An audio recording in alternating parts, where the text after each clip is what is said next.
Result મળ્યું? Result અત્યારે અમને સારું દેખાય છે. અત્યારની પોઝિશન પ્રમાણે સારું છે. પ્રમાણે સારું જ છે. બરાબર. બાજુમાં તમે એનપીકે વાવેલું છે. એનપીકે છે બરાબર. તો એના પ્રમાણમાં રિઝલ્ટ કેવું છે? રિઝલ્ટ એના પ્રમાણમાં સારું. બરાબર. આપણે એથી વધારે નથી જોતું. આપણે એવું નથી કહેતા કે એનપીકે થી, પણ તમે અત્યારે એનપીકે ની કમ્પેરિઝનમાં હાઇટમાં, લીલોવણીમાં અને ફ્લાવરિંગમાં ગ્રીનરી આની સારી છે. હા, એમ કહેવાનો ગ્રીનરી એનપીકે કરતા અત્યારે આની સારી. હા, બરાબર.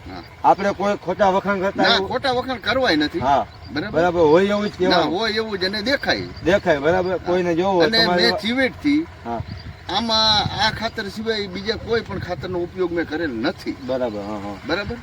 અને આ એક જ ખાતર જ મેં ઉપયોગ કરેલ. ટૂંકમાં તમે એવી ટ્રાય કરી કે આમાં રિઝલ્ટ કેવું છે? રિઝલ્ટ લેવા માટે જ ટ્રાય કરી.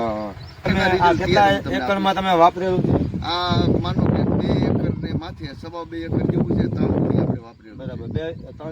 6-7 વીઘામાં 3 ગુણી વાપરેલું. 3 ગુણી વાપરેલું. બરાબર. તો તમારા અંદાજ પ્રમાણે, અનુભવ પ્રમાણે રિઝલ્ટ સારું જ રિઝલ્ટ સારું જ ગણાય. અત્યારની પોઝિશન પ્રમાણે. હવે જે આવી પછી વિચારવાનું આપણે. અત્યારની પોઝિશનમાં સારું. બરાબર.